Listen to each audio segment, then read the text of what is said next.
Naiiling na lamang ako sa aking sarili habang kinukuha ang nakakarton na pagkain. Kumuha na rin ako ng isang boteng tubig. Hindi ko pa alam kung ano mangyayari sa amin sa susunod, kaya naman kailangan ko muna magtipid. Sapat na siguro ito upang makapawi ng gutom. Nagtungo na ako sa harap ng cashier upang bayaran iyon. Habang papalapit sa cashier ay bigla na rin kumulo ang aking tiyan. Nawala sa isip ko na hindi pa nga pa rin pala ako nanananghalian. Tumalikod ako at muling bumalik sa hilera ng mga pagkain.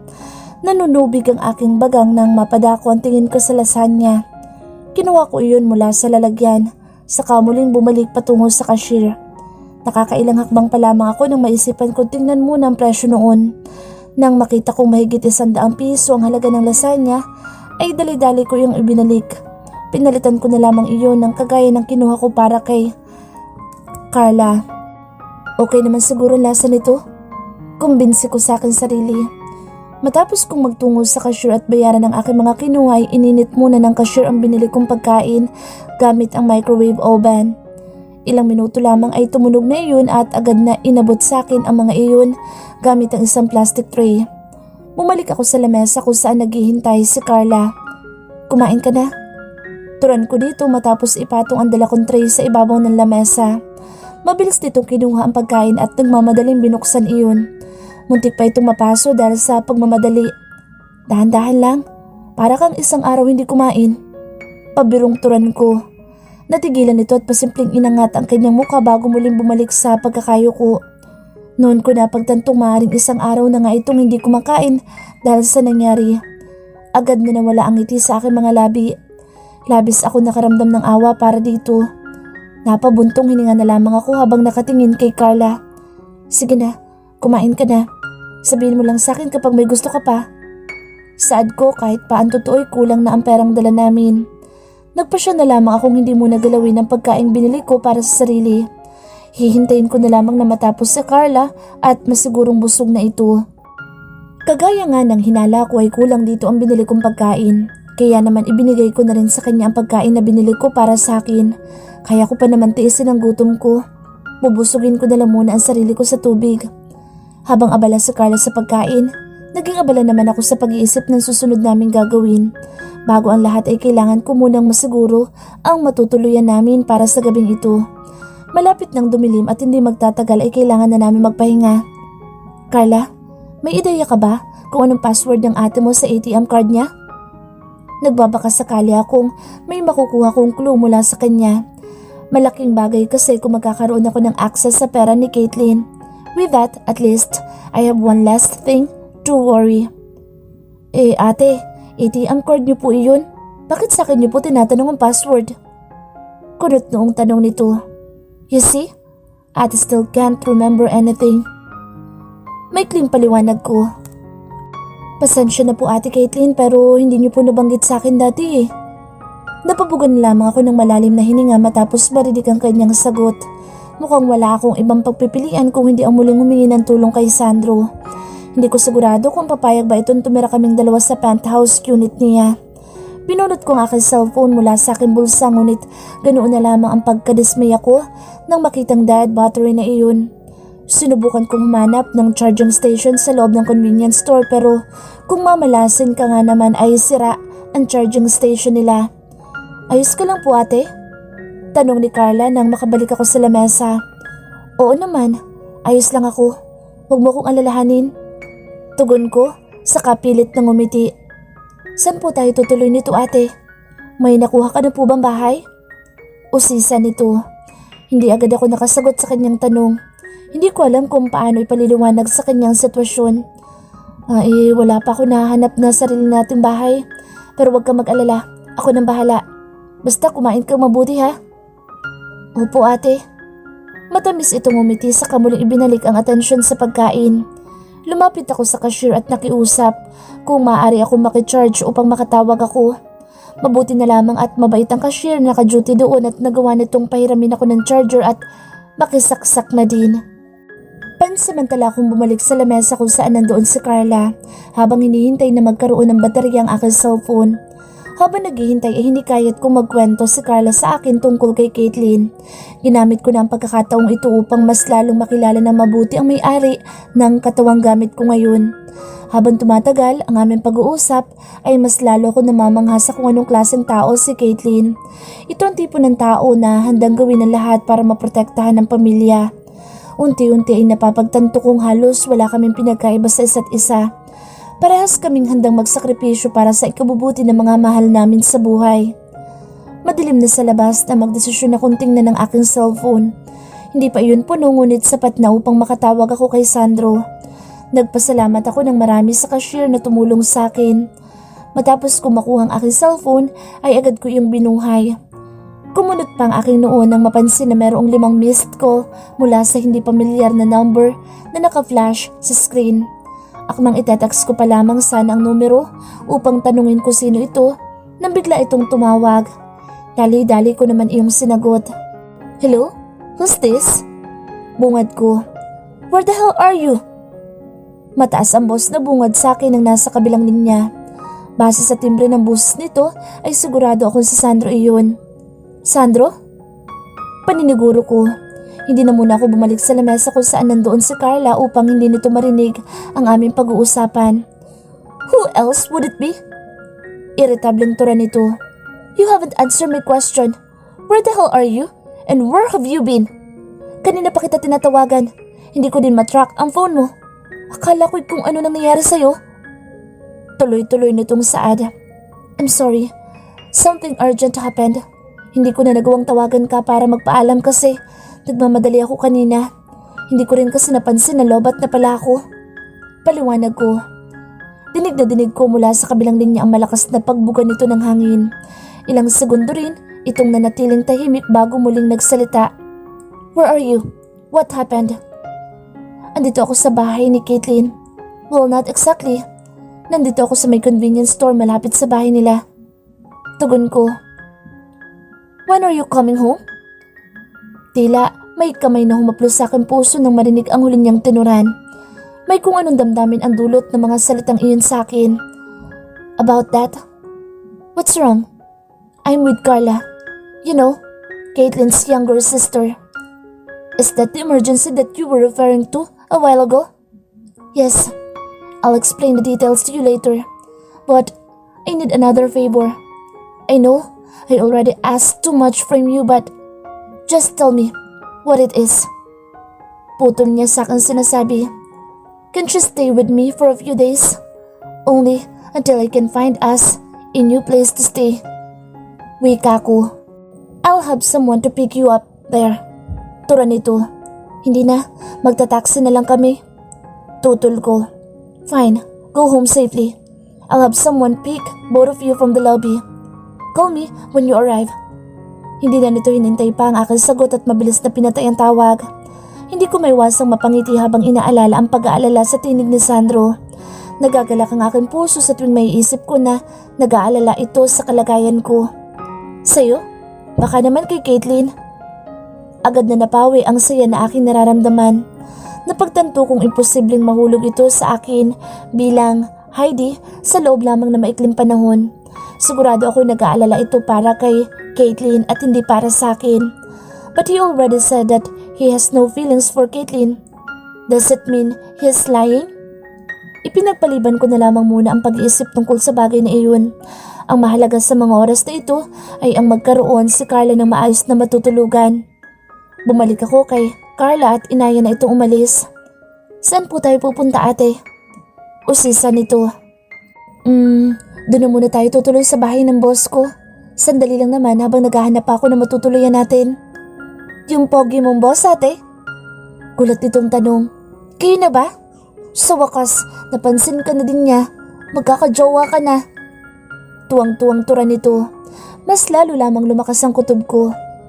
Meron nga lihim na pagtingin si Caitlyn para kay Sandro. Kaya ba ganoon na lamang ang epekto niya sa akin? Kaya ba ang bilis ng tibok ng aking puso sa tuwing magkakausap kami? Ibig sabihin ba noon ay feelings ni Caitlyn ang nararamdaman ko sa tuwing magkakaharap kami ni Sandro at hindi sa akin? Tila mas lalo lamang sumakit ang aking ulo dahil sa labis na pag-iisip. Hindi ko na tuloy maintindihan kung ano ang tunay kong nararamdaman. I need to find that old woman immediately. Mas lalo nang nagiging komplikado ang lahat. Kailangan ko nang makahanap ng paraan kung paano makakabalik sa dati kong buhay. Ngunit paano ko gagawin iyon kung patay na ang katawan ko? Finding that old woman should be my priority first. First thing, tomorrow. Baka sakaling nasa kanya ang mga sagot sa lahat ng aking mga tanong. Ikaw talaga? Ang bata-bata mo pa? May pa-jowa-jowa kapag nalalaman? Pabirong tugon ko dito. I didn't elaborate her statement. Wala din naman kasi ako may sasagot sa kanya. Halika na, tumawag na tayo ng taxi. Aya ko dito. Ilang oras din ang ginugol namin sa biyahe. Matapos bumaba ng sakyan ay pumasok na kami sa loob ng hotel. Bahagya kaming natagalan papasok dahil masusing tiningnan ng gwardya ang mga bag na aming dala. Pero hindi rin naman nagtagal at pinapasok na din niya kami. Inaya ko muna si Carla na maupo sa waiting area ng lobby. Nang makaupo kami ay saka ko kinuha ang aking telepono at tinawagan ang numero ni Sandro. Are you in the lobby? Bungad nitong tanong bago pa man ako makapagsalita. Yes, maikli kong sagot. Okay, I'm on my way. Bahagya pa ako naguluhan sa huli niyang tinuran. Hindi naman siguro siya mismo ang bababa para sunduin kami. Hindi ako mapakali sa aking kinaupuan habang hinihintay ang magsusundo sa amin. Mas lalong lumakas ang tahip ng aking dibdib nang makita ko ang imahe ni Sandro na papalabas ng elevator. Nahigit ko ang aking hininga na magsimula itong magpalingalinga na tila ba may hinahanap. At parang tuluyan ng huminto ang aking mundo na magtama ang aming mga paningin. Quit it, Heidi. Mabilis kong saway sa aking sarili. Gusto kong tanungin ito kung bakit ito pa mismo ang bumaba upang sunduin kami. Ngunit hindi ako makahanap ng tamang tiyempo. You must be Carla. Bungad na bati ni Sandro dito. Opo, sir. Nauutal nitong sagot. I'm Sandro. Pakilala nito. Come on, let's go up. Let me get that for you. Mabilis nitong kinuha ang mga bag at saka naunang maglakad. Binilasan ko ang aking lakad upang mahabol ito. Sinilip ko muna sa Carla upang masigurong nakasunod ito. Bakit ikaw pa ang bumaba? Baka mamaya may makakita sa atin. Ano pang isipin? Pasimpleng bulong ko dito. Mas lalo lamang nitong binilasan ang paglalakad, imbes na sumagot sa aking tanong. Nagkibit balikat na lamang ako at sumunod dito. Sakto naman bumukas na ang elevator at dali-dali kaming pumasok doon. Pinindot nito ang pinakamataas na palapag. Kasunod noon ay may bumukas na maliit na sensor at idinikit nito ang kanyang hinlalaki doon. Pagkatapos doon ay nagsimula na umandar ang sinasakyan naming elevator. Abot-abot ang aking panalangin na sana ay walang mangyaring hindi maganda sa gabing ito. Wow ate, ang ganda ng bahay ni Sir Sandro. Pabulong naturan ni Carla nang makababa kami sa elevator. Nakaawang ang bibig nito habang pinagmamastang mabuti ang kabuuan ng bahay na tinitirhan ni Sandro. Dito tayo titira ate? Nakangiting tanong nito. Mahina akong natawa. Hindi. Dito lang muna tayo pansamantala habang naghahanap ako ng matitira natin. Sayang naman. Nakangusong tura nito. Akala ko'y dito na tayo titira. Sobrang ganda pa naman dito. Komento pa nito. Mahina akong natawa sa kaginulo ang kanyang buhok. Nakasimangot naman itong tinanggal ang aking kamay mula sa kanyang ulo. We're just going to stay here for the night. Then tomorrow, we're going to my house. Sabay kaming napalingon ni Carla sa gawin ni Sandro nang marinig namin ito magsalita.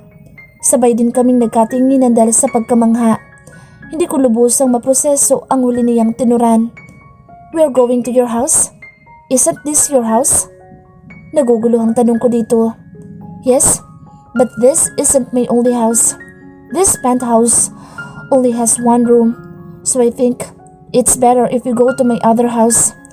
This place is much closer to my office. That's why I usually stay here. But since we're a little bit crowded here, the mansion would fit us better. Mansyon? Titira po tayo sa mansyon? Gulat na tura ni Carla. Halos magningning ang mga mata nito sa galak at pananabik. You don't have to do that. Pwede naman kaming humanap ng matutuluyan. We just need a place for the time being while we're still looking for a place. Wika ko. Don't be silly. Wala naman ding nakatira doon kaya sayang lang kung hindi magagamit. Giit nito. For the meantime, you can both use my room. Dito na lang muna ako sa sofa matutulog. Dagdag pa niya. What? No, dito na lang kami ni Carla. Malaki naman itong sofa. Kasya kami dito. You've done so much for us. Kalabis na naman ata na patulugin ka pa namin dito sa labas. Ayos lang kami dito. Mariin kong tanggi. That's not up for negotiation, Heidi. You take the room and I'll take the couch. Akmang mula akong tututol dito nang maagap niya akong putulin.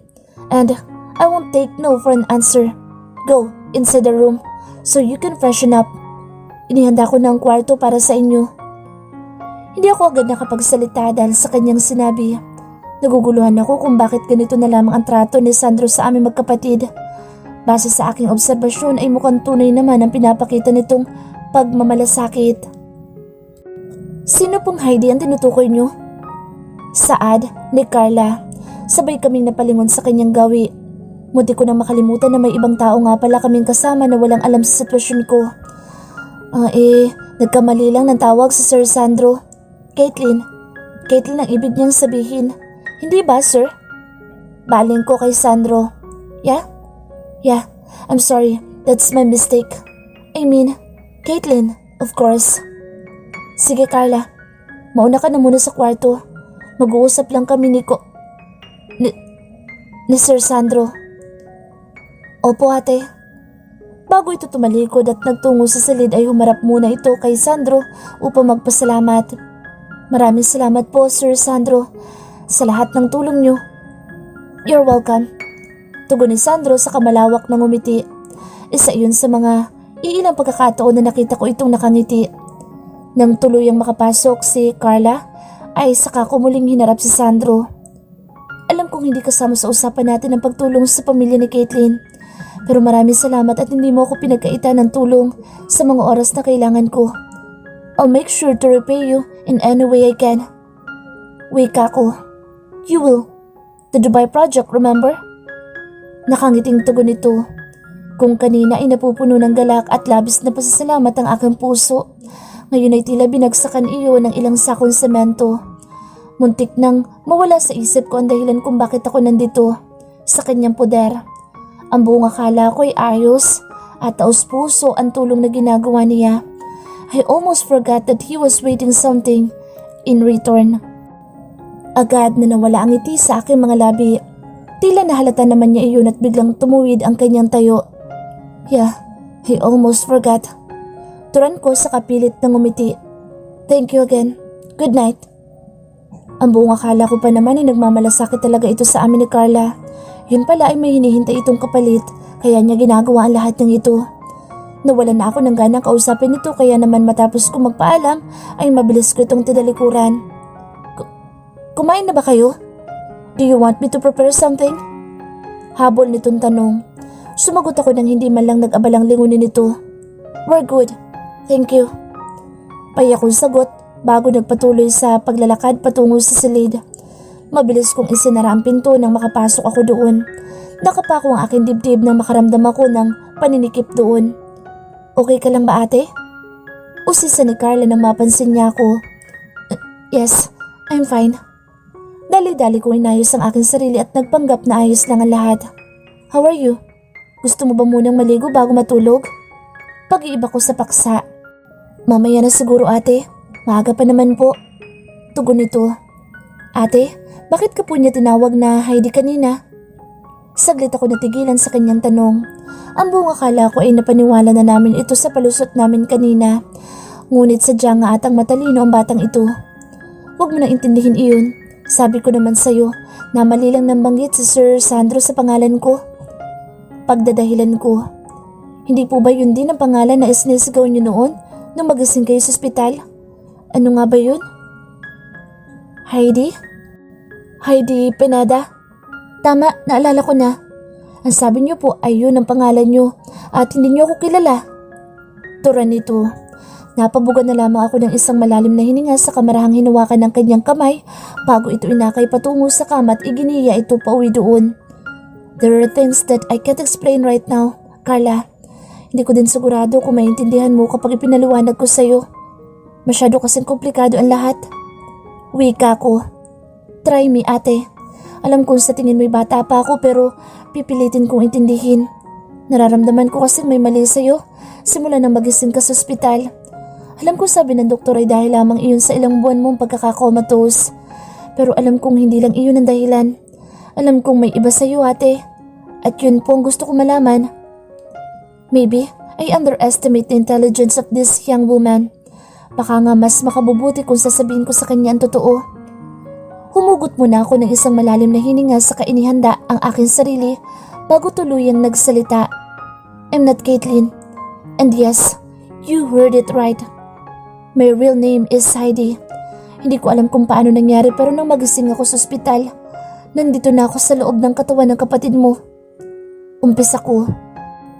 Saglit na natahimik si Carla at taimtim na tumitig sa akin. Tila ba pinoproseso pa nito sa kanyang utak ang lahat ng aking sinabi. Kung hindi po kayo ang ate ko, nasan po si ate Caitlin? Kung ikaw po nasa katawan ni ate Caitlin, baka po si ate Caitlin ang nasa katawan niyo. Wika nito. He wasn't expecting her to accept this scenario smoothly. Ang buong akala ko'y mahirapan pa akong ipaliwanag sa kanya ang sitwasyon. Hindi ako agad nakapagsalita dahil sa huli niyang sinabi. Paano ko nga ba'y pagtatapat sa kanyang katotohanang patay na si Heidi? At kung tunay nga ang aming hinala na nandoon ang kaluluwa ni Caitlin sa katawan ko, malaki ang posibilidad na wala na nga ito. Bakit hindi po kaya natin puntahan si ate Heidi? Sa ate Caitlin, na nasa katawan ni ate Heidi, na ang katawan ay, ang gulo? Basta, baka po nasa katawan niyo ang totoo kong ate. Pag-usapan na lang siguro natin yan sa susunod, Carla. Ang mahalaga ngayon makapagpahinga ka. Pag-iiba ko sa paksa. Nagugutom ka ba? Gusto mo bang kumain ulit? Hindi na po, ate Kate. Ate Heidi, busog pa po ako. Maliligo na lang po muna ako para makapaghanda sa pagtulog. Wika nito. Sige. Tugon ko sa kapilit ng umiti. Nang makapasok ito sa loob ng banyo ay napabugan na lamang ako ng isang malalim na hininga. I want to be hopeful that everything would go back to normal. Ngunit sa tuwing maalala kong patay na ang katawan ko, ay nagsisimula akong mawalan ng pag-asa. Paano ako makakabalik sa dati kong buhay kung patay na ako? Ibig ba sabihin noon ay kailangan ko nang tanggapin na ito na ang bago kong buhay? Sa mga pagkakataong pinanghihinaan ako ng loob ay muli kong inaalala ang ginawa sa akin ni Katrina at ni Jacob. Tangi ang paghiganti ko na lamang sa kanila nagbibigay sa akin ng lakas upang magpatuloy. Malalim na ang gabi ngunit hindi pa rin ako dalawin ng antok. Lumingon ako sa aking tabi at marahang napangiti nang masilayan ko si Carla na mahimbing nang natutulog. Kanina pa ako baliktad ng baliktad sa ibabaw ng kama ngunit hindi ko pa rin makuha ang tamang pwesto upang makatulog. Marahil ay dulot ito ng realisasyon ko kanina tungkol sa kasalukuyan kong kalagayan. May bahagi ng puso kong nalulungkot habang iniisip kong wala ng pag-asa na makabalik ako sa dati. Lumingon ako sa orasan na nakadikit sa dingding ng silid. Mag-aalas 12 na pala ng gabi ngunit tila gising na gising pa rin ang aking diwa. Maya-maya pa ay nakaramdam ako ng panunuyo ng lalamunan. Nagdadalawang isip pa ako kung lalabas ako ng silid o hindi dahil tiyak na nandoon si Sandro kapag lumabas ako. Sa huli ay naging mas matimbang pa rin ang uhaw na aking nararamdaman. Kaya naman nagpasya na akong lumabas ng silid at nagtungo sa kusina upang uminom. Ingat na ingat akong binuksan ng pinto. Pinilit kong huwag gumawa ng kahit anong ingay na maaaring makaagaw ng atensyon ni Sandro. Bahagya ko pa itong sinilip nang mapadaan ako sa malapit sa couch. Nakapatong ang braso ni Sandro sa kanyang noo kaya hindi ko masyadong maaninag kung nakapikit ba ito o hindi. Idagdag pa na bahagyang madilim ang paligid dahil walang ilaw doon. Pilit ko na lamang idinidilat ang aking mata at sinusubukang kapain ang daan gamit ang aking paa. Nakahinga ako ng maluwag nang marating ko ang kusina na walang kahit anong nababangga. Agad kong binuksan ang pinto ng ref. Gamit ang ilaw mula doon ay lumapit ako sa may lalagyan ng baso at kumuha ng isa. Pagkatapos ay agad ako nagsali ng tubig mula sa pitsil. Can't sleep? Tura ng baritonong tinig mula sa aking likod. Jesus Christ! Bulalas ko dahil sa pagkagulat. Hindi sinasadyang natapon ang tubig kong hawak sa aking dibdib. Bakit ka ba nagugulat? Inis kong baling kay Sandro habang pinapagpaga ng aking dibdib na nabuhusan ng tubig.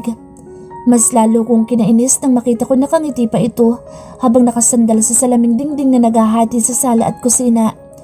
I didn't do anything. I was just asking. Tanggi nito.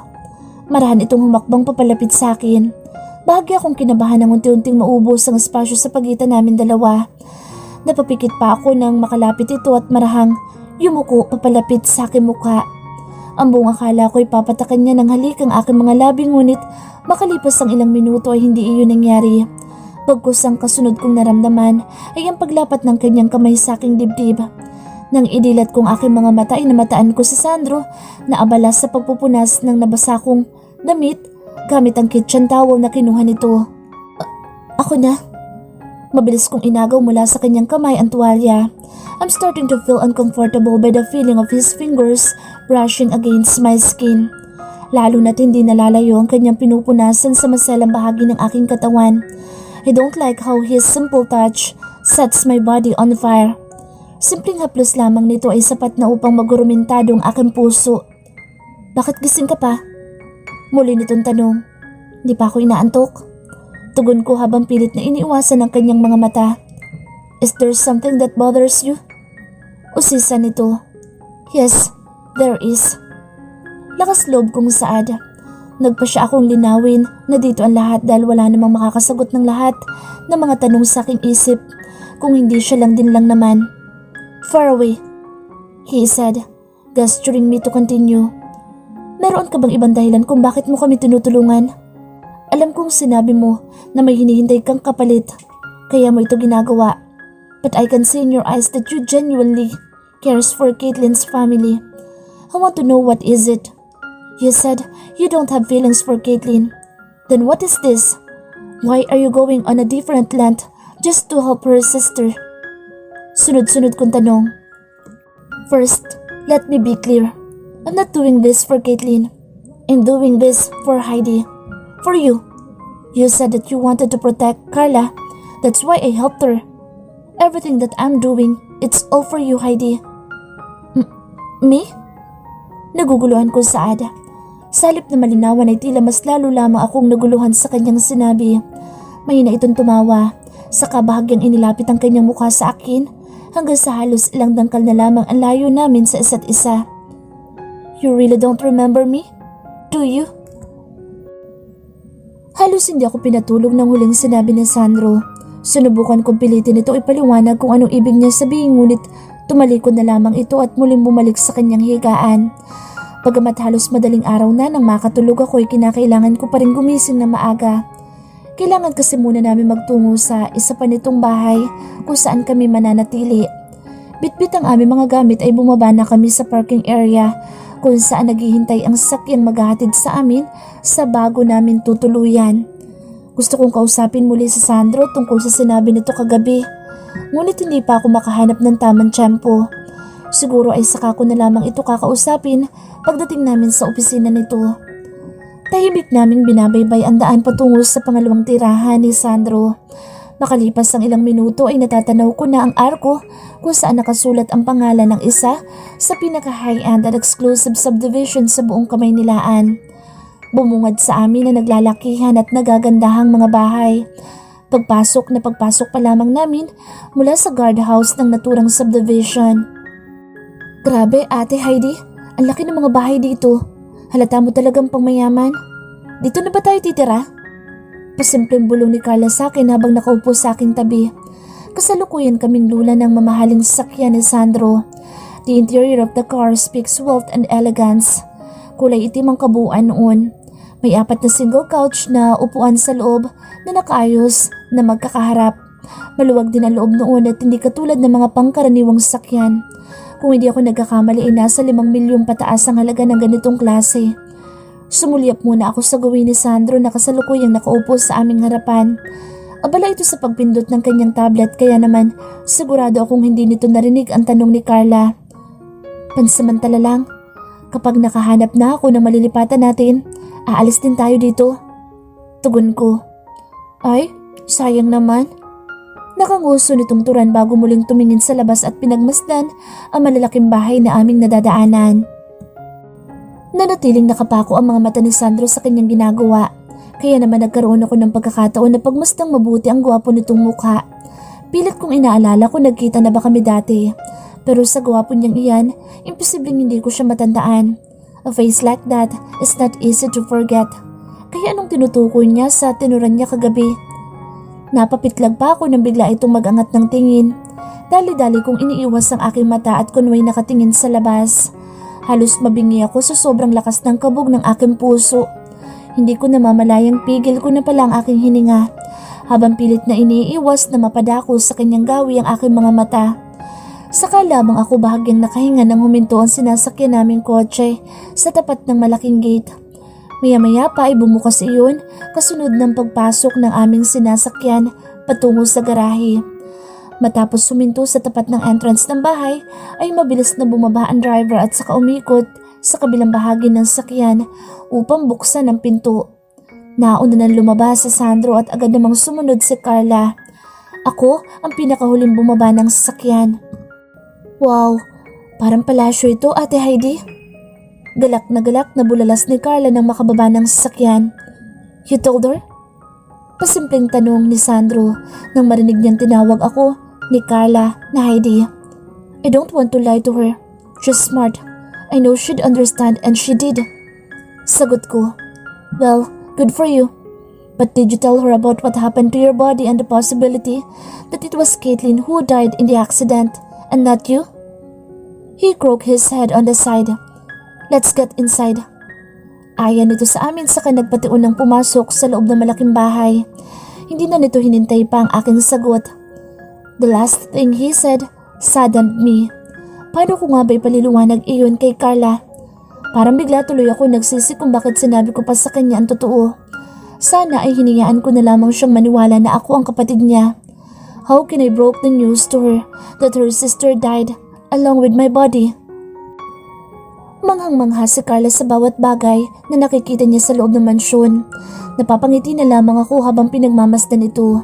Ngunit kasabay din noon ay ang lungkot na bumabalot sa aking puso sa tuwing sumasagi sa aking isip na hindi magtatagal at kailangan ko nang sabihin sa kanya ang totoo. Your room would be upstairs. Nakangiting tura ni Sandro kay Carla. Manang Susan, please guide Carla to her room. Baling nito sa isa sa mga kasambahay na sumalubong sa amin. May sarili pa akong kwarto, Sir Sandro? Halos lumuwa ang kanyang mga mata dahil sa labis na pagkasabik. Yes, of course. Naku, marami salamat po. Ngayon lang po kasi ako magkakaroon ng sariling silid. Kulang na lamang ay magtatalon si Carla sa tuwa. Ate, okay lang po bang mauna na akong umakyat sa taas? Excited na po kasi ako makita magiging kwarto ko. Paalam nito sa akin. Sige, susunod na lang ako doon mamaya-maya. Tugon ko. Salamat ate. Maigpit niya ako niyakap bago nagmamadaling umakyat patungo sa pangalawang palapag. You look bothered. Puna ni Sandro nang kami na lamang dalawa ang naiwan doon. Napabuga ako ng isang malalim na hininga. Naisip ko lang ang sinabi mo kanina. Do you think I made a mistake by telling her about the truth? Should I just leave everything the way they are until I can finally figure out what happened? You did what you think is best for you and Carla. You only want the best for her. Para sa akin, wala kang ginawang mali. It would be better if she starts to face the fact sooner rather than later. And when that happens, I know you'll be there for her. Alam kong hindi mo siya pababayaan. Wika nito. Bahagya namang gumaan ang aking loob dahil sa kanyang sinabi. He really knows the exact words to say to make me feel better. Pakiramdam ko ay mas kilala pa niya ako kaysa sa sarili ko. Thank you. Saad ko. Hindi ko alam kung paano magpapasalamat sa lahat ng tulong mo. Alam ko may kapalit ang lahat ng ito pero gusto ko pa rin magpasalamat. Dahil kung wala ka, hindi ko alam kung paano ko maisasagawa ang plano ko. Even without me, I'm sure you'll find a way to execute your plan. You're resourceful. You know what you want and how to get it. Sigurado ako makakahanap ka ng ibang paraan kahit wala ang tulong ko. But I'm glad that it was me who's here to help you. Gusto ko itong sawayin upang tigilan nito ang pagsasabi ng mga ganoong bagay.